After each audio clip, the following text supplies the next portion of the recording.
Michael was as everyone knows, a very phenomenal performer.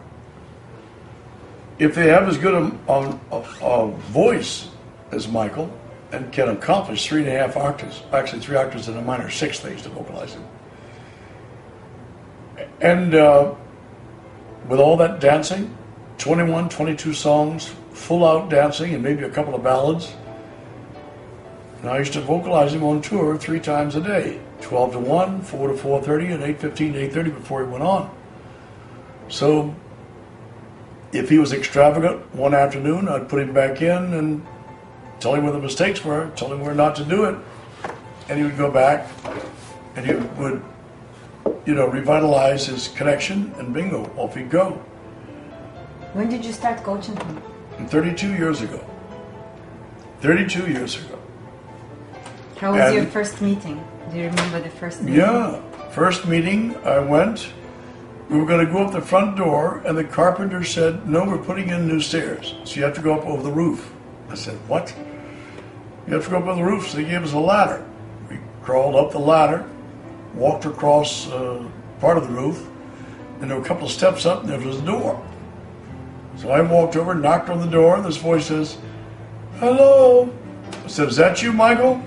"Yeah." "Come on in."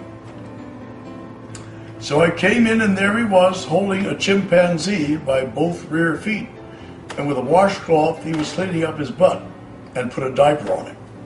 That was my first meeting with Michael. It's very interesting.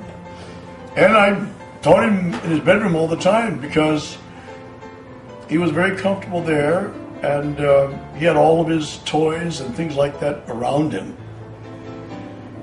He had, it was a 2-story bedroom, and he had mannequins in there, a little girl in a tutu and a boy in a tuxedo, and they're leaning on the top balcony looking down at him.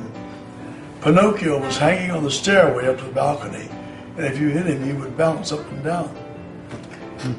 And I'd be in there vocalizing Michael on the piano, and the chimpanzee would hit Michael on the shoulder and then push Pinocchio, who would go up and down, and then he would clip me on the shoulder. And Michael thought that was so funny. And so our lessons were always punctuated by animals moving in, moving out. And his heart was on his sleeve. Whenever he heard that there was somebody in distress, he went to rescue them. When a young boy was put in a room and set on fire by his father, was burnt very badly, Michael read about it. And immediately he flew out. And the young man was all bandaged and in the hospital, had one little hole here for him to talk through. Everything else was a mass of bandages.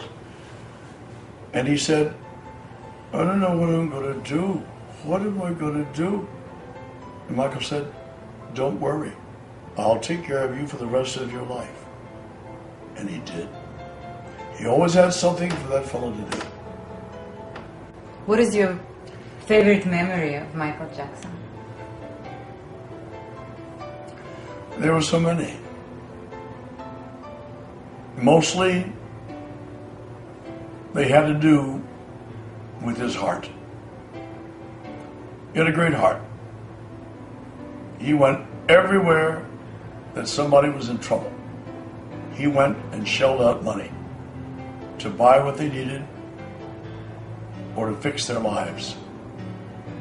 He went to that little boy, Ryan White, who was given a transfusion of bad blood and got AIDS. He went and buried a young baby that was drowned because her mother threw her off because the father walked away, no way to feed her.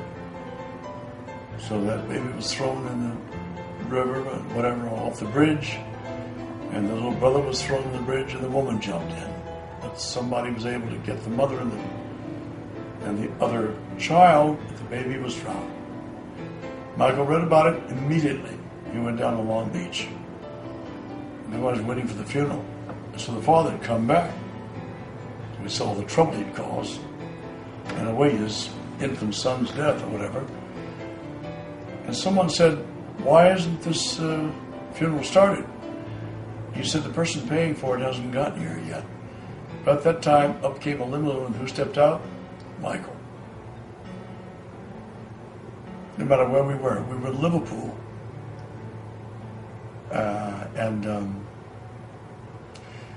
Michael read in the paper that, as they do every once in a while, a young person brought up by wolves, and immediately began to cry, and he said how terrible, we've got to give a fundraiser for that little fellow. You know? And people were constantly trying to get money out of him. He was accused by a young boy of molestation, and when the trial was over, he was acquitted, and later on, the boy admitted that his father had talked him into that, talked him into saying that, and that it wasn't true. And then later, the father committed suicide. So there are a lot of things that people don't understand about Michael. He would never, never upset a child in any way. He may give them too much popcorn, too much ice cream. Up at the ranch, there were these great big things of Haagen-Dazs ice cream all over the place. Out in the parking lot, in the soda fountain.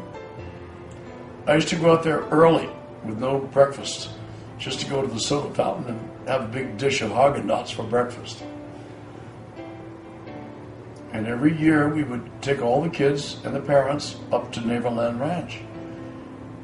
And the parents would come over to me. I'd be sitting there watching it because I've been through all that, known it for a long time.